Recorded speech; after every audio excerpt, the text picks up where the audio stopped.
பாரதிய ஜனதாவின் 13வது மாநில தலைவராக நெல்லை பாரதிய ஜனதா எம்எல்ஏ நயினார் நாகேந்திரன் இன்று பதவியேற்றுக் கொண்டார். அவர் வெற்றி பெற்றதற்கான சான்றிதழை பாரதிய ஜனதா தேசிய நிர்வாகிகள் கிஷன் ரெட்டி, தருண் சுக் ஆகியோர் வழங்கினர். பாஜக என்ற கோபுரத்தை இதற்கு முன்னால் இருந்த தலைவர்கள் கொஞ்சம் கொஞ்சமாக கட்டியெழுப்பினர். அண்ணாமலை அதன் மீது கலசங்களை வைத்திருக்கிறார் என பாஜக மாநில தலைவர் நயினார் நாகேந்திரன் சொன்னார். அந்த கலசத்திற்கு 2026 சட்டசபை தேர்தலில் வெற்றி பெற்று நாம் கும்பாபிஷேகம் நடத்த வேண்டும், திமுகவை துடைத்தெறிந்து சூரசம்ஹாரம் செய்ய வேண்டும் எனவும் நயினார் நாகேந்திரன் சொன்னார். திமுக ஆட்சியிலிருந்து அகற்றப்படும் வரை செருப்பு போட மாட்டேன் என சபதம் செய்த அண்ணாமலை அன்று முதல் வெறும் காலில் நடந்து வருகிறார். இன்று பாஜக மாநில தலைவராக பொறுப்பேற்றுக் கொண்ட நயினார் நாகேந்திரன் இனி அண்ணாமலை காலில் செருப்பு அணிந்து கொள்ள வேண்டும் என கேட்டுக் கொண்டார். அமித்ஷா முன்னிலையில் பாஜக அதிமுக கூட்டணி அமைந்ததே திமுக ஆட்சிக்கு நாள் குறித்தது போலதான் என்றும் நயினார் நாகேந்திரன் சொன்னார். தமிழக பாரதிய ஜனதாவின் 13வது மாநில தலைவராக நெல்லை பாரதிய ஜனதா எம்எல்ஏ நயினார் நாகேந்திரன் இன்று பதவியேற்றுக் கொண்டார். தமிழக பாரதிய ஜனதா மாநில செயலாளர் சுதாகர் ரெட்டி பாரதிய ஜனதா துண்டை நயினார் நாகேந்திரனுக்கு அணிவித்து திருப்பதி பிரசாதம் கொடுத்து வாழ்த்து தெரிவித்தார். 2026 சட்டசபை தேர்தலில் திமுகவை துடைத்தெறிந்து வீட்டுக்கு அனுப்புவதே இலக்கு என அண்ணாமலை கூறினார். நமக்கு தலைவர் நயினார் நாகேந்திரன் கிடைத்துவிட்டார், இலக்கு கிடைத்துவிட்டது. அடுத்த 9 மாதங்கள் நாம் இலக்கை நோக்கியே பயணிக்க வேண்டும் என்றும் அண்ணாமலை பேசினார். அரசியலில் இனி 6 அடிப்பதுதான் நமது வேலை, கஷ்டமான பாலை எல்லாம் நயினார் நாகேந்திரன் ஆடிடுவார் என அண்ணாமலை தெரிவித்தார். அண்ணாமலையாக நான் அரசியல் பேச முடியும், செய்ய முடியும். அடித்து ஆடக்கூடிய பாக்ஸிங் கலை அரசியல்வாதிக்கு தேவைப்படுகிறது. அதனால் இன்னும் கொஞ்சம் பேச்சு ஸ்டைலை மாற்ற வேண்டும் என்றும் கூறினார். மாநில மசோதாக்கள் மீது 3 மாதங்களுக்குள் முடிவு எடுக்கப்பட வேண்டும் என ஜனாதிபதிக்கு சுப்ரீம் கோர்ட் காலக்கெடு விதித்துள்ளது. அப்படி 3 மாதங்களுக்குள் ஜனாதிபதி முடிவு எடுக்காத பட்சத்தில் சம்பந்தப்பட்ட மாநில அரசுகள் நீதிமன்றங்களை நாடலாம். ஒரு மசோதா மீது எந்த முடிவும் எடுக்காமல் காலவரையறையின்றி நிறுத்தி வைப்பதற்கான பாக்கெட் வீட்டோ அதிகாரம் ஜனாதிபதிக்கு இல்லை என சுப்ரீம் கோர்ட் தீர்ப்பளித்தது. சுப்ரீம் கோர்ட் கூறியுள்ள தீர்ப்பு இந்திய வரலாற்றில் இதுவே முதல் முறையாகும். திமுக என்றால் வரலாறு என கவர்னர் கையெழுத்திடாமல் மசோதாக்கள் சட்டமானது குறித்து முதல்வர் ஸ்டாலின் தெரிவித்துள்ளார். தேசிய ஜனநாயக கூட்டணி என்ற குடும்பத்தில் அதிமுக இணைந்திருப்பது மகிழ்ச்சி அளிப்பதாக பிரதமர் மோடி கூறியுள்ளார். தமிழகத்தின் நலனுக்கும் முன்னேற்றத்திற்கும் தமிழ் கலாச்சாரத்தின் தனித்துவத்தை பாதுகாப்பதற்கும் ஊழல் மலிந்த பிரிவினைவாத திமுகவை விரைவாக வீழ்த்துவது முக்கியமானது. வலுவாக இணைவோம், தமிழகத்தின் முன்னேற்றத்திற்காக ஒன்றுபடுவோம் என்றும் தெரிவித்துள்ளார். நீட் தேர்வு, இந்தி திணிப்பு, மும்மொழி கொள்கை, வக்ஃபு சட்டம் ஆகியவற்றை எதிர்ப்பதாக அதிமுக சொல்கிறது. தொகுதி மறுசீரமைப்பில் தமிழகத்துக்கான இடம் குறையக்கூடாது என வலியுறுத்துவதாக சொல்கிறது அதிமுக. இவையெல்லாம் இவர்களது குறைந்தபட்ச செயல் திட்டத்தில் இருக்கிறதா? இது எதை பற்றியும் மத்திய அமைச்சர் அமித்ஷா பேசவில்லை. அதிமுகவையும் அவர் பேசவும் அனுமதிக்கவில்லை என்றும், அதிமுக பாஜக கூட்டணி என்பது தோல்வி கூட்டணி, தொடர் தோல்வியை அந்த அணிக்கு கொடுத்தவர்கள் தமிழக மக்கள் என முதல்வர் ஸ்டாலின் விமர்சனம் செய்துள்ளார். நீங்கள் ஓட்டிய திரைப்பட ரீல் முடியும் நேரம் வந்துவிட்டது என்ற முதல்வர் ஸ்டாலினுக்கு இபிஎஸ் பதிலடி தந்துள்ளார். தமிழக விரோத திமுகவின் ஊழல் ஆட்சியை தோலுரித்த மக்களின் பேராதரவோடு அதிமுக தலைமையிலான கூட்டணி 2026 சட்டமன்ற தேர்தலில் வாகை சூடும் என்றும் பழனிசாமி கூறினார். பாரதிய ஜனதா அதிமுக கூட்டணி மக்களின் விருப்பம். மக்கள் யாரை ஏற்கிறார்கள் என்பது தேர்தலில் தெரியும் என பாரதிய ஜனதா மாநில தலைவர் பதவிக்கு ஒருமனதாக தேர்வு செய்யப்பட்டுள்ள நயினார் நாகேந்திரன் கூறியுள்ளார். திமுக தோல்வி பயத்தில் இருக்கிறார்கள். திமுக அரசு செய்துள்ள ஊழல்கள் தொடர்பான ஆவணங்கள் பொதுமக்கள் மத்தியில் வெளியிடப்படும். 2026 தேர்தலில் தேசிய ஜனநாயக கூட்டணி நிச்சயம் ஆட்சியமைக்கும் எனவும் தெரிவித்தார். பாஜகவும் திமுகவும் வெளியில்தான் பகையாளிகள், ஆனால் உள்ளுக்குள் மறைமுக உறவுக்காரர்களே என தாவேகா தலைவர் விஜய் விமர்சித்துள்ளார். திமுகவை மறைமுக கூட்டாளியாக ஏற்கனவே தயார் செய்துவிட்ட நிலையில் தன்னுடைய பழைய பங்காளியான அதிமுகவை பகிரங்க கூட்டாளியாக பாஜக மீண்டும் கைப்பிடித்துள்ளதாக தெரிவித்தார். தமிழகத்தில் அதிமுக பாஜக கூட்டணி என்பது சந்தர்ப்பவாத கூட்டணி என்று புதுச்சேரி முன்னாள் முதல்வர் நாராயணசாமி கூறினார். புதுச்சேரியில் இந்த கூட்டணியில் என்ஆர் காங்கிரஸ் காணாமல் போவது மட்டுமல்லாமல் அதிமுகவை பலவீனமாக்கி பிரதான எதிர்க்கட்சியாக இருக்க முயற்சிக்கும் பாஜகவின் எண்ணம் நிறைவேறாது என்றும் சொன்னார். எந்த கூட்டணி, யார் கூட்டணிக்கு செல்கிறோம் என்பது பற்றி இன்னும் முடிவெடுக்கவில்லை. கூட்டணி குறித்து நிதானமாக சிந்தித்துதான் முடிவெடுப்போம் என தேமுதிக தலைவர் பிரேமலதா தெரிவித்துள்ளார். அதிமுக பாஜக கூட்டணி மீண்டும் உருவாக துவங்கியதிலிருந்து திமுக கூட்டணிக்கு தேர்தல் தோல்வி ஜுரம் ஏற்பட்டு விட்டது என தமாக தலைவர் ஜி.கே. வாசன் கூறினார். அமைச்சர் பொன்முடி அருவருக்கத்தக்க வகையில் பேசியது தமிழகத்துக்கு அவமானம். அவரை கட்சி பதவியிலிருந்து நீக்கினால் போதாது, அமைச்சர் பதவியிலிருந்து உடனடியாக நீக்க வேண்டும் என்றும் தெரிவித்தார். பிரதமர் நரேந்திர மோடியை வலுப்படுத்துவதற்காக பார்லிமென்ட் தேர்தலில் நாங்கள் இணைந்துள்ளோம். ஸ்டாலினின் மக்கள் விரோத அரசை தமிழகத்திலிருந்து அகற்றுவதே எங்களின் ஒரே திட்டம் என அமமுக கட்சியின் பொதுச் செயலாளர் டிடிவி தினகரன் கூறியுள்ளார். தகாத பொருளில் தவறான சொற்களை பயன்படுத்தி நான் பேசிய பேச்சுக்கு மனப்பூர்வமாக மன்னிப்பு கேட்டுக்கொள்கிறேன் என அமைச்சர் பொன்முடி கூறியுள்ளார். அருவருக்கத்தக்க வகையில் பெண்களையும் இந்து சமய நம்பிக்கைகளையும் இழிவுபடுத்தும் வகையில் அவதூறாக பேசிய பொன்முடியை அமைச்சர் பதவியிலிருந்து நீக்க வலியுறுத்தி வரும் 15ஆம் தேதி தமிழகம் முழுவதும் மாபெரும் கண்டன ஆர்ப்பாட்டம் நடத்தப்படும் என இந்து முன்னணி மாநில தலைவர் காடேஸ்வரா சுப்பிரமணியம் அறிக்கை வெளியிட்டுள்ளார்.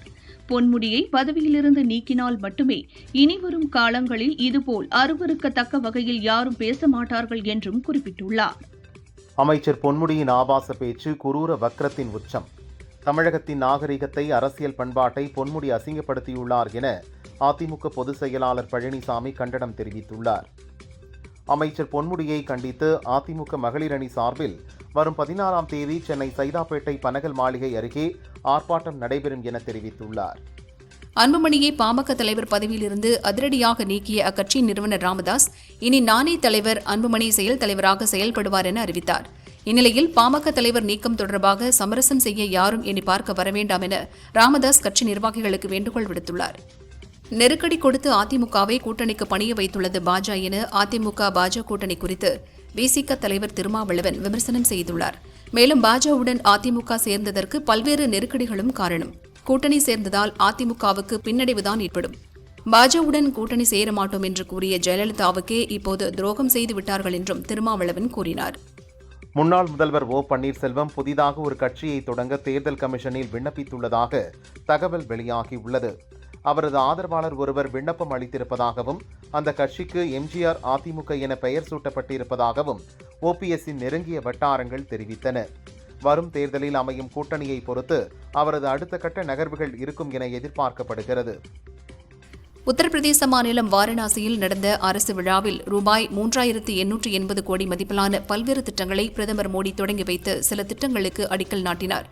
அங்கு பேசிய அவர், கடந்த 10 ஆண்டுகளில் வாரணாசி அபார வளர்ச்சி அடைந்துள்ளது. காசி விஸ்வநாதர் கோயிலுக்கு வருகை தரும் பக்தர்கள் வாரணாசியின் வளர்ச்சியை பார்த்து வியக்கின்றனர். வேற்றுமையில் ஒற்றுமை என்ற பாரதத்தின் தாரக மந்திரத்தை முன்னிறுத்தி வாரணாசியில் காசி தமிழ்ச் சங்கமம் நிகழ்ச்சி வெற்றிகரமாக நடத்தப்பட்டு வருகிறது. காசி தமிழ்ச் சங்கமம் நிகழ்ச்சியால் நாட்டின் ஒற்றுமை ஓங்கி வளர்கிறது என பிரதமர் மோடி பெருமிதம் தெரிவித்தார். பாஜக மாநில தலைவராக பதவி வகித்து வந்த அண்ணாமலை கோவை மாவட்ட தேசிய பொதுக்குழு உறுப்பினராக நியமிக்கப்பட்டுள்ளார். வானதி ஸ்ரீனிவாசன், தமிழிசை சவுந்தரராஜன், எல் முருகன், எச் ராஜா, பொன் ராதாகிருஷ்ணன், கரு நாகராஜன், சசிகலா புஷ்பா, ஏஜே சம்பத், பால் கனகராஜ், வினோத் பி செல்வம் ஆகியோரும் தேசிய பொதுக்குழு உறுப்பினர்களாக நியமிக்கப்பட்டுள்ளனர். பீகார், உத்தரப்பிரதேசம், ஜார்க்கண்ட் மாநிலங்களில் கனமழை கொட்டி தீர்த்து வருகிறது. பீகாரில் மழை பாதிப்புக்கு 80 பேரும், உத்தரப்பிரதேசத்தில் 22 பேரும் பலியாகியுள்ளனர். ஏப்ரல் 15ஆம் தேதி பீகாரின் வடக்கு பகுதிகளுக்கு ஆரஞ்சு மற்றும் மஞ்சள் அலர்ட் விடுக்கப்பட்டுள்ளது. இடி மின்னலுடன் கனமழை பெய்யக்கூடும் என்று வானிலை மையம் எச்சரித்துள்ளது. 2026 குடியரசு தினத்தை முன்னிட்டு வழங்கப்படும் பத்ம விருதுகளுக்கான பரிந்துரைகளை ஜூலை 31க்குள் சமர்ப்பிக்கும்படி மத்திய உள்துறை அமைச்சகம் கேட்டுக் கொண்டுள்ளது. https://awards.gov.in என்ற இணையதளத்தில் தகுதியான நபர்களை பரிந்துரைக்கலாம். அவர் செய்த சாதனைகள், சேவைகள் குறித்த தகவல்கள், ஆவணங்களை இணையதளத்தில் பதிவேற்றம் செய்யலாம். அமைச்சர் சர்ச்சை பேச்சால் அவரது ஆதரவாளர்கள் புலம்பி தவித்து வருகின்றனர். கடவுள் நம்பிக்கை இல்லாத அமைச்சர் பொன்முடி தீக்க வழி வந்தவர்தான். இருந்தாலும் மக்களின் நம்பிக்கையை புண்படுத்தும் சர்ச்சை பேச்சையும் தேவையில்லாத விமர்சனங்களையும் தவிர்க்க வேண்டும் என அவரது ஆதரவாளர்களே கூறுகின்றனர். நடிகர் விஜய் நடித்த படங்களை ரசித்து பழகிய மாவட்ட செயலர்கள் கட்சி நிகழ்ச்சிகளில் முன்வரிசையில் அமர்ந்து விசில் அடிப்பது, கட்சி துண்டை தலைக்கு மேல் சுற்றி ஆட்டம் போடுவது போன்ற செயல்களில் ஈடுபட்டு வருகின்றனர். இதை மற்ற கட்சியினர் இதை கிண்டல் அடித்து வருகின்றனர். இதை அறிந்த விஜய் மாவட்ட செயலர்கள் எப்படி செயல்பட வேண்டும் என்பது குறித்து பயிற்சி அளிக்க ஏற்பாடு செய்தார். அதன்படி சென்னை பனையூரில் உள்ள கட்சி தலைமை அலுவலகத்தில் மாவட்ட செயலர்களுக்கு பயிற்சி அளிக்கப்படுகிறது. அமைச்சர் பதவியிலிருந்து பொன்முடியை நீக்க கோரி வரும் 15ஆம் தேதி தமிழகம் முழுதும் ஆர்ப்பாட்டம் நடத்தப்படும் என விஹெச்பி மாநில தலைவர் ஆண்டாள் சொக்கலிங்கம் தெரிவித்துள்ளார். திமுகவின் போலி மதச்சார்பின்மையை நாடு முழுவதும் எடுத்துச் சென்று அம்பலப்படுத்துவோம் என்றும் கூறியுள்ளார். அமெரிக்க துணை அதிபர் ஜேடி வேன்ஸ், தேசிய பாதுகாப்பு ஆலோசகர் மைக் வால்ஸ் ஏப்ரல் 21ஆம் தேதி இந்தியா வர உள்ளனர். 24ஆம் தேதி வரை இந்தியாவில் இருக்கும் அவர்கள் பிரதமர் மோடியை சந்தித்து பேச்சுவார்த்தை நடத்துகின்றனர். பாரதிய ஜனதா எனக்கு தகுதியானதை விட அதிகமாகவே வழங்கியுள்ளது. அதற்கு ஈடாக இன்னும் கடினமாக உழைப்பதே ஒரே வழி என அண்ணாமலை கூறியுள்ளார். ஒரு பெருமைமிக்க பாரதிய ஜனதா உறுப்பினராக நமது நாட்டுக்கும் தமிழகத்தின் அன்பான மக்களுக்கும் சேவை செய்வதில் நான் உறுதியாக இருக்கிறேன்.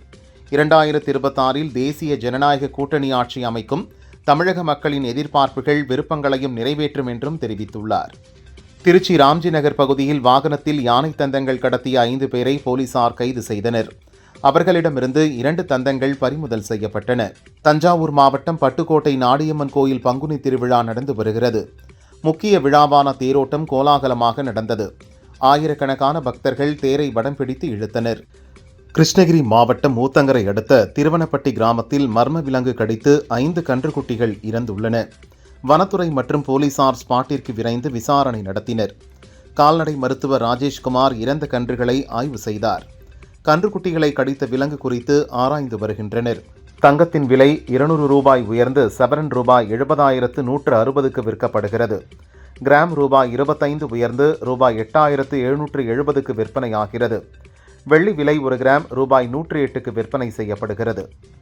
கிருஷ்ணகிரி மாவட்டம் தேன்கனிக்கோட்டை அடுத்த கூச்சுவாடி கிராமம் பாலதண்டாயுதபாணி சுவாமி கோயிலில் நடந்த பங்குனி உத்திர தேர் திருவிழாவில் கலந்து கொண்ட 100க்கும் மேற்பட்ட பக்தர்கள் தேரின் வடம் பிடித்து இழுத்து சென்றனர். திருவிழாவை ஒட்டி பல்வேறு கிராமங்களைச் சேர்ந்த பக்தர்கள் பால்குடம், காவடி எடுத்தும் உடலில் அலகு குத்தியும் கிரேனில் தொங்கியபடியும் ஊர்வலமாக சென்று நேர்த்திக்கடன் செலுத்தினர். பாலதண்டாயுதபாணியை வழிபட்டனர். கவர்னருக்கு எதிராக தமிழக அரசு தொடர்ந்த வழக்கில் சுப்ரீம் கோர்ட் அளித்த தீர்ப்பின் நகல் அரசிதழில் வெளியிடப்பட்டுள்ளது. நீதிமன்ற உத்தரவின்படி தமிழ்நாடு பல்கலைக்கழக சட்ட முன்வடிவுக்கு 2023 நவம்பர் 18ஆம் தேதியன்று கவர்னர் ஒப்புதல் அளித்ததாக கருத வேண்டும் என அரசிதழில் தெரிவிக்கப்பட்டுள்ளது. விருதுநகரில் உள்ள தனியார் பள்ளி ஒன்றில் பொருட்காட்சி நடந்து வருகிறது. அங்கிருந்த ராட்டினத்தில் இருந்து 22 வயதான கௌசல்யா என்ற இளம்பெண் தவறி கீழே விழுந்தார். காயமடைந்த அவர் உடனடியாக ஹாஸ்பிட்டலில் அட்மிட் செய்யப்பட்டார். விருதுநகர் மேற்கு போலீசார் விசாரிக்கின்றனர். பொன்னேரி அருகே சின்ன மாங்காடு கிராமத்தில் தாவிக கட்சி தொண்டர்கள் விஜய் முதல்வராக வேண்டி அவருடைய போட்டோவை உடலில் அலகு போல் குத்தி வழிபாடு நடத்தினர். டெல்லியில் பல்வேறு பகுதிகளில் நேற்று பலத்த காற்றுடன் புழுதி புயல் வீசியது. இதன் காரணமாக விமான சேவை கடுமையாக பாதிக்கப்பட்டுள்ளது. 15 விமானங்கள் திருப்பி விடப்பட்டன. சில விமானங்கள் பல மணி நேர தாமதத்திற்கு பிறகு தரையிறக்கப்பட்டது. இதனால் பயணிகள் கடும் சிரமத்திற்கு உள்ளாகினர். முன்னாள் முதல்வர் ஓ பன்னீர்செல்வம் புதிதாக ஒரு கட்சியை தொடங்க தேர்தல் கமிஷனில் விண்ணப்பித்துள்ளதாக தகவல் வெளியாகியுள்ளது. அவரது ஆதரவாளர் ஒருவர் விண்ணப்பம் அளித்திருப்பதாகவும் அந்த கட்சிக்கு எம்ஜிஆர் அதிமுக என பெயர் சூட்டப்பட்டிருப்பதாகவும் ஓபிஎஸ்ஸின் நெருங்கிய வட்டாரங்கள் தெரிவித்தன. வரும் தேர்தலில் அமையும் கூட்டணியை பொறுத்து அவரது அடுத்த கட்ட நகர்வுகள் இருக்கும் என எதிர்பார்க்கப்படுகிறது.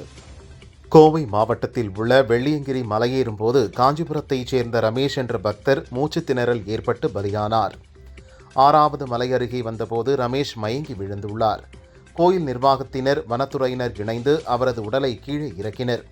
இது தொடர்பாக போலீசார் வழக்கு பதிவு செய்து விசாரணை மேற்கொண்டு வருகின்றனர். திருச்சி ஸ்ரீரங்கம் ரங்கநாதர் கோயிலில் பங்குனி தேரோட்டம் வெகு விமரிசையாக நடைபெற்றது.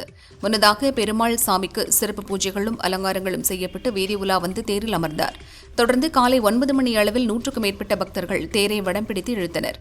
கோவிந்தா, ரங்கா என கோஷமிட்ட பக்தர்கள் ஆரவாரமாக தேரை வடம் பிடித்து இழுத்தனர். பதற்றத்தில் கனிமொழி போன்றவர்கள் காட்டுக்கூச்சல் போடுகின்றனர். திமுக இப்போது விழுந்துவிட்டதாக முன்னாள் அமைச்சர் வைகை செல்வன் தெரிவித்தார். காக்கலூர் தொழில்பேட்டையில் கஞ்சா விற்பனையில் ஈடுபட்ட ஒடிசாவைச் சேர்ந்த அக்ஷயா தாஸ் என்ற வாலிபரை போலீசார் கைது செய்தனர். 2.5 கிலோ கஞ்சா பறிமுதல் செய்யப்பட்டது. 2026 தேர்தலில் திமுக தலைமையிலான கூட்டணி மிகப்பெரிய வெற்றியை பெறும் என மதிமுக பொதுச் செயலாளர் வைகோ தெரிவித்துள்ளார். அதிமுக பாஜக கூட்டணி 4 மாதங்கள் வரைக்கு கூட நிலைக்குமா நீடிக்குமா என தெரியாது. பாஜகவுக்கு எடுபிடி போல இருந்து கூட்டணி அறிவிப்பை அதிமுக வெளியிட்டுள்ளது. செங்கோட்டையன் டெல்லி சென்று வந்ததும் பாஜகவுடன் கூட்டணி வைத்துள்ளார் எடப்பாடி பழனிசாமி என வைகோ தெரிவித்தார். இந்தியா அமெரிக்கா இடையேயான வர்த்தக ஒப்பந்த பேச்சுவார்த்தையை அழுத்தத்தின் பேரில் துப்பாக்கி முனையில் நடத்துவது போல் அவசர கதியில் நடத்த முடியாது என மத்திய வர்த்தகத்துறை அமைச்சர் பியூஷ் கோயல் கருத்து தெரிவித்துள்ளார். மேலும் பேச்சுவார்த்தையில் உடன்பாடு எட்ட காலக்கெடு நிர்ணயிப்பது வரவேற்கத்தக்கது. அவசரம் எதிலும் நல்லதல்ல. நாட்டு மக்கள் நலனை பாதுகாக்கும் வகையில் முடிவுகள் எடுக்கப்பட வேண்டும். அகண்ட பாரதம் 2047 இலக்குக்கு ஏற்றவாறு அமெரிக்காவுடனான வர்த்தக ஒப்பந்தங்கள் மேற்கொள்ளப்படும் என்றார். ரிசர்வ் வங்கி ரெப்போ வட்டி விகிதத்தை 0.25% குறைத்து அறிவித்ததை அடுத்து கடனுக்கான வட்டி விகிதத்தை வங்கிகள் குறைக்கத் தொடங்கியுள்ளன. இதன் பலன்களை வாடிக்கையாளர்களுக்கு வழங்க வேண்டுமென வங்கிகளிடம் ரிசர்வ் வங்கி ஏற்கனவே வலியுறுத்தியிருந்தது. இந்த நடவடிக்கை வீடு, வாகன கடன் வாங்குவோர் மத்தியில் மகிழ்ச்சியை ஏற்படுத்தியுள்ளது. வக்ஃபு சட்டத்திற்கு எதிராக மேற்குவங்க மாநிலம் முர்ஷிதாபாத்தில் நடந்த போராட்டத்தில் வன்முறை வெடித்துள்ளது. போராட்டத்தின் போது ஏற்பட்ட வன்முறையில் வாகனங்களுக்கு தீ வைக்கப்பட்டதுடன் கல்வீச்சும் நடத்தியதால் பதற்றம் ஏற்பட்டுள்ளது. இந்த சம்பவத்தால் ரயில் சேவையும் பாதிக்கப்பட்டுள்ளது. சாலை பாதுகாப்பு, பசுமை பாதுகாப்பு மற்றும் போதைப் பொருளுக்கு எதிரான விழிப்புணர்வை ஏற்படுத்தும் வகையில் கோவை பைக்கர்ஸ் கம்யூனிட்டி சார்பில் இருசக்கர வாகன விழிப்புணர்வு பயணம் நடைபெற்றது. கோவையிலிருந்து கன்னியாகுமரி வரை செல்லும் இந்த இருசக்கர வாகன விழிப்புணர்வு பயணத்தை அமைச்சர் எஸ். சிவசங்கர் தொடங்கி வைத்தார். உக்ரைனுக்கு 5000 கோடி ரூபாய் மதிப்புடைய ராணுவ உதவிகளை வழங்க உள்ளதாக ஐரோப்பிய நாடுகள் அறிவித்துள்ளது. ட்ரோன்கள் மற்றும் டாங்கிகள் வாங்கவும், ராணுவ வாகனங்கள் பழுது பார்க்கவும் நிதி பயன்படுத்தப்பட உள்ளது. கேரளாவில் வேகமாக வந்த சென்னை பாலக்காடு ரயில் மோதி 17 பசுக்கள் பலியான சம்பவம் பெரும் சோகத்தை ஏற்படுத்தியுள்ளது. தண்டவாளத்தை கடக்கும்போது ரயிலில் அடிபட்டு பரிதாபமாக மாடுகள் இறந்துள்ளன. தஞ்சாவூரில் நெடுஞ்சாலைத்துறை சார்பில் கண்காணிப்பு பொறியாளர் கட்டுமானம் மற்றும் பராமரிப்பு அலுவலகத்தை உயர்கல்வித்துறை அமைச்சர் கோவி செழியன் திறந்து வைத்தார். தஞ்சாவூர் மாவட்டத்தில் கடந்த 4 ஆண்டுகளில் 4760 கிலோமீட்டர் தூர்வாரும் பணி நடைபெற்றுள்ளது என்றும் கூறினார். பங்குனி மாத பௌர்ணமியை முன்னிட்டு அருணாச்சலேஸ்வரர் திருக்கோயிலில் 10 லட்சத்திற்கும் மேற்பட்ட பக்தர்கள் 14 கிலோமீட்டர் தூரம் கிரிவலம் மேற்கொண்டனர். இவ்வாறு அண்ணாமலையார் கோயிலுக்கு வரும் பக்தர்களுக்கு கோயில் நிர்வாகம் சார்பில் 7000 லிட்டர் நீர்மோர் வழங்கப்பட்டது.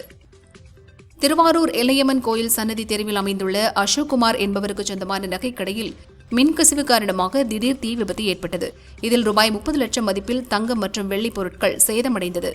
தஞ்சாவூர் மாவட்டம் பாபநாசம் சுற்றியுள்ள பகுதிகளில் நேற்று இரவு இடி மற்றும் சூறைக்காற்றுடன் கூடிய பலத்த மழை பெய்தது. இதன் காரணமாக இளங்கார்குடி பகுதியில் வாழைத்தார்களுடன் கூடிய சுமார் 2000க்கும் மேற்பட்ட வாழை மரங்கள் முழுவதுமாக கீழே சாய்ந்து விழுந்து பாதிப்புக்குள்ளானதால் விவசாயிகள் வேதனையடைந்தனர். கள்ளக்குறிச்சி மாவட்டம் சங்கராபுரம் சுற்றுவட்டார பகுதியில் நேற்று இரவு பெய்த கனமழையால் அரசம்பட்டு, பாலப்பட்டு சுற்றுவட்டார பகுதியில் 200 ஏக்கருக்கு மேல் அறுவடைக்கு தயாராக இருந்த சோளம், நெல் மற்றும் மரவள்ளி கிழங்கு பயிர்கள் முற்றிலும் தரையோடு சாய்ந்து நீரில் மூழ்கி வீணானது. விவசாயிகள் நிவாரணம் வழங்க கோரிக்கை விடுத்துள்ளனர். திருவாரூர் மாவட்டம் திருத்துறைப்பூண்டியில் நேற்றிரவு சூறைக்காற்றுடன் பெய்த கனமழை காரணமாக ஆட்டூர் ரோடு மரைக்காங்கரை தெரு அருகே வீட்டின் சுவர் இடிந்து விழுந்ததில் வீட்டில் தூங்கிக் கொண்டிருந்த கொத்தனார் ஆனந்தராஜ் பலியானார். போலீசார் சம்பவ இடத்துக்கு சென்று ஆனந்தராஜ் உடலை கைப்பற்றி திருத்துறைப்பூண்டி அரசு மருத்துவமனைக்கு உடற்கூறாய்வுக்கு அனுப்பி வைத்தனர்.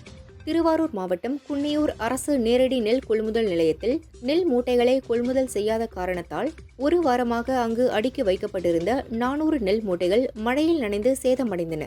கலெக்டர் உத்தரவிட்டும் அதிகாரிகள் அலட்சியம் காட்டுவதாக விவசாயிகள் வேதனை தெரிவித்தனர். கள்ளக்குறிச்சி மாவட்டம் சங்கராபுரம் அருகே கால்நடை மருத்துவர்கள் போல நாடகமாடி கறவை பசுமாடுகளை திருடிய திருடர்களை கையும் களவுமாக பிடித்த விவசாயிகள் அவர்களை காவல்துறையிடம் ஒப்படைத்தனர். விசாரணையில் அவர்கள் சங்கராபுரம் மற்றும் அதன் சுற்றுவட்டார கிராமப்புற பகுதிகளில் கால்நடை மருத்துவர்கள் போல் நாடகமாடி பல்வேறு கிராமங்களில் கறவை பசுமாடுகளை திருடியது தெரியவந்தது. விழுப்புரம் மாவட்டம் திருவெண்ணெய்நல்லூர் அருகே உள்ள ஒட்டனந்தல் கிராமத்தில் அமைந்துள்ள பிரசித்தி பெற்ற ரத்தினவேல் முருகன் கோயிலில் பங்குனி உத்தர விழா விமரிசையாக நடைபெற்றது. 9 நாட்கள் நடைபெற்ற விழாவில் முருகன் வேலில் தினமும் வைக்கப்பட்ட 9 எலுமிச்சை பழங்கள் 32,400 ரூபாய்க்கு ஏலம் போனது. கும்பகோணத்தில் பிரசித்தி பெற்ற கல்கருட தலமாகவும் 108 வைணவ தலங்களில் 20வது தலமாக போற்றப்படும் நாச்சியார் கோயில் சீனிவாச பெருமாள் கோயிலில் பங்குனி தேரோட்டம் விசேஷமாக நடந்தது. இதில் ஏராளமான பக்தர்கள் கலந்து கொண்டு தேரை வடம் பிடித்து இழுத்தனர். கன்னியாகுமரி மாவட்டம் குலசேகரம் பகுதியிலிருந்து கோவில்பட்டிக்கு மரம் லோடு ஏற்றிக்கொண்டு ஒரு லாரி புறப்பட்டது. திருவட்டார் பகுதியில் வளைவில் திரும்பிய போது அங்கிருந்த கடைகளின் முன்பு நிறுத்தப்பட்டிருந்த வாகனங்கள் மீது மோதியது. இதில் 4 பைக்குகள் மற்றும் கார்கள் சேதமடைந்தன. விபத்து தொடர்பான சிசிடிவி காட்சிகள் வெளியாகி உள்ளன. தேனி மாவட்டம் தேவதானப்பட்டி பகுதியில் கடந்த 1ஆம் தேதி 3 வீடுகளில் 7 சவரன் தங்க நகைகள் 12,500 ரூபாய் திருடு போனது. போலீசார் விசாரணை நடத்தி திருட்டில் ஈடுபட்ட கேத்தீஸ்வரன், ரஞ்சித்குமார் ஆகியோரை கைது செய்தனர். அவர்களிடமிருந்து 6 சவரன் நகை மற்றும் 1500 ரூபாய் பணம் பறிமுதல் செய்யப்பட்டன. சிவகங்கை மாவட்டம் சூரக்குடி கிராமத்தில் உள்ள பூதணி கண்மாயில் மழை பெய்ய வேண்டியும் விவசாயம் செழிக்க வேண்டியும் மீன்பிடி திருவிழா நடைபெற்றது. ஏராளமானோர் பங்கேற்று போட்டி போட்டுக்கொண்டு மீன்பிடித்தனர். கையில் கிடைத்த விரால், கட்லா, கெண்டை மீன்களுடன் மகிழ்ச்சியுடன் வீடு திரும்பினர். தேனி மாவட்டம் போடியைச் சேர்ந்தவர் செல்வகுமார். போடி பஸ் ஸ்டாண்ட் அருகே பெட்டி கடை வைத்துள்ளார். 22.5 கிலோ குட்கா பார்சலுடன் பைக்கில் சென்ற இவரை போலீசார் கைது செய்தனர். அவருக்கு பெங்களூருவில் இருந்து குட்கா சப்ளை செய்த கம்பத்தைச் சேர்ந்த அப்துல் சமது என்பவரும் கைது செய்யப்பட்டார். பார்சலை டெலிவரி செய்த நிறுவன ஊழியர்களிடம் விசாரணை நடக்கிறது. ஸ்ரீரங்கம் அரங்கநாதர் கோயிலில் பங்குனி தேரோட்டம் கோலாகலமாக நடந்தது. ஆயிரக்கணக்கான பக்தர்கள் ரெங்கா ரெங்கா கோஷமிட்டு தேரை வடம் பிடித்து இழுத்தனர். 4 ரத வீதிகளிலும் திரண்டிருந்த ஏராளமான பக்தர்கள் நம்பெருமாளை வழிபட்டு சென்றனர். கன்னியாகுமரி மாவட்டம் அருமனை அண்டுகோடு பகுதியைச் சேர்ந்தவர் சுபாஷ். வங்கி ஊழியரான இவரது வீட்டில் கடந்த மார்ச் 20ஆம் தேதி 35 சவரன் நகை திருடு போனது. சிசிடிவி காட்சிகளின் அடிப்படையில் திருட்டில் ஈடுபட்ட விஜயகுமார், ராஜன் ஆகியோரை போலீசார் கைது செய்தனர். திடீர் பணக்காரனாக வேண்டுமென்ற ஆசையில் இருவரும் திருட்டில் ஈடுபட்டது தெரியவந்தது. கோவை காந்திபுரத்தில் உள்ள நட்சத்திர ஹோட்டல் ஒன்றில் IPL சூதாட்டத்தில் ஈடுபட்ட 7 வாலிபர்களை காட்டூர் போலீசார் சுற்றி வளைத்து பிடித்து கைது செய்தனர்.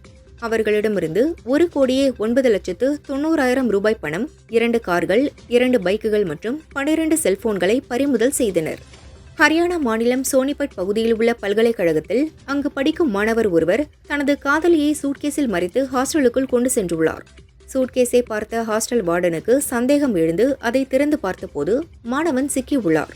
இதை ஹாஸ்டலில் இருந்த மற்ற மாணவர்கள் செல்போனில் வீடியோ எடுத்து சோஷியல் மீடியாக்களில் பதிவிட்டுள்ளனர். மாணவன் செய்த இந்த செயல் பல்கலைக்கழக வளாகத்தில் அதிர்ச்சியை ஏற்படுத்தி உள்ளது. முதல்வர் விமர்சனம் செய்ய வேண்டியது ராசா மற்றும் பொன்முடியை தான், NDA கூட்டணியை அல்ல என தமிழக பாஜக தேர்தலுக்கு விருப்ப மனு கொடுத்துள்ள நயினார் நாகேந்திரன் தெரிவித்துள்ளார். நீலகிரி மாவட்டம் ஊட்டி அருகே குளிச்சோலை பகுதியில் இரவு நேரத்தில் உலா வந்த கருஞ்சிறுத்தை மற்றும் சிறுத்தையின் சிசிடிவி காட்சியால் அப்பகுதி மக்கள் பீதியில் உள்ளனர். கருஞ்சிறுத்தை மற்றும் சிறுத்தையை கூண்டு வைத்து பிடித்து அடர்ந்த வனத்திற்குள் விட அப்பகுதி மக்கள் கோரிக்கை விடுத்தனர்.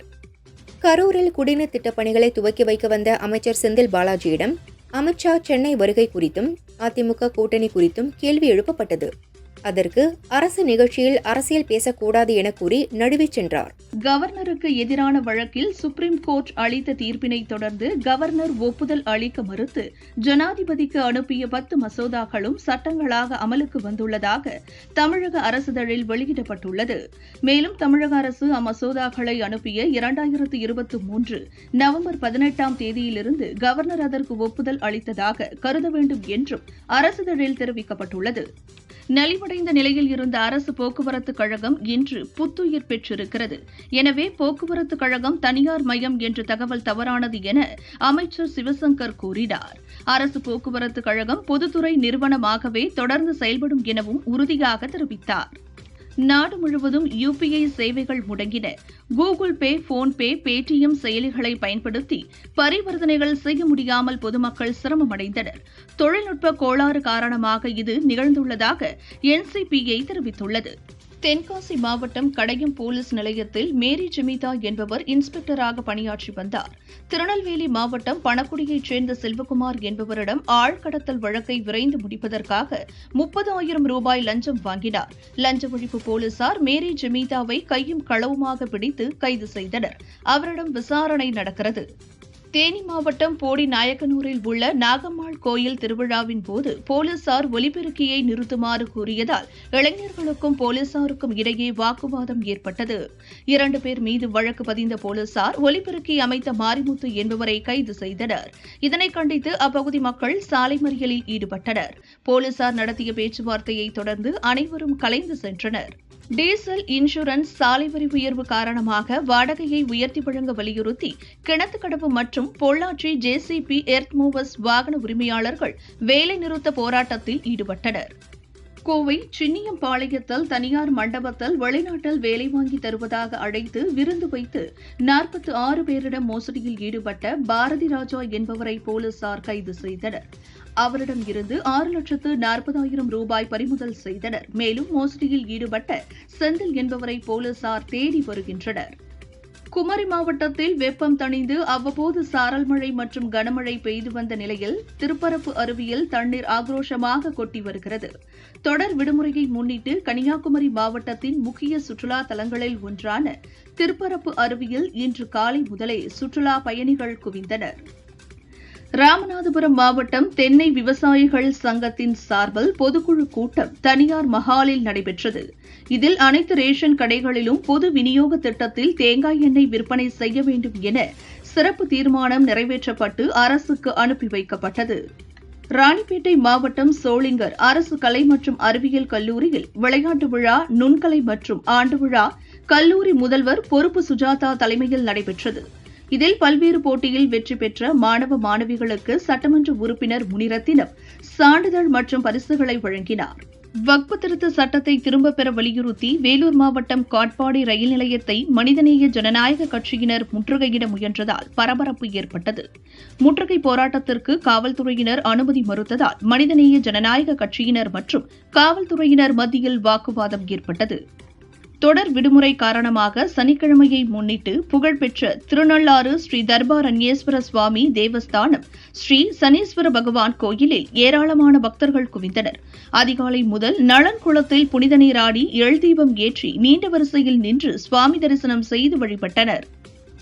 ரவுடிகள் பெரும்பாலும் மாநகருக்கு வெளியிலேயேதான் இருக்கிறார்கள் என்றும் குற்றங்கள் மற்றும் ரவுடிகளை கட்டுப்படுத்த காவல்துறைக்கு அரசு முழு ஒத்துழைப்பு வழங்குகிறது.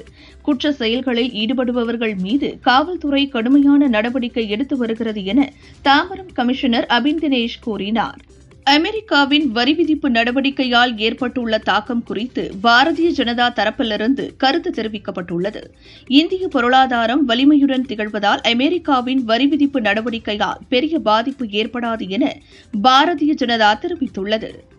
மேற்குவங்க மாநிலத்தில் வக்ஃப் சட்டத்தை அமல்படுத்த மாட்டோம் என அம்மாநில முதல்வர் மம்தா பானர்ஜி உறுதியளித்துள்ளார்.